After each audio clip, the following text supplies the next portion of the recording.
Have you ever wondered how athletes get back in the game after a serious elbow injury? Let's talk about UCL repair surgery.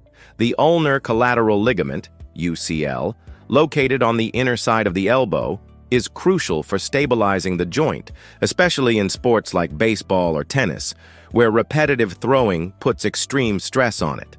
When the UCL is torn, surgery can be a game changer. During the procedure, the surgeon makes a small incision over the elbow, removes the damaged ligament, and repairs it, often using a graft from another tendon, like the forearm or hamstring. The graft is then anchored to the bones using special sutures or anchors, restoring the elbow's strength and stability. The surgery typically takes about 60 to 90 minutes and is followed by months of rehab. With patience and dedication, many athletes return to peak performance. Science and skill make it possible.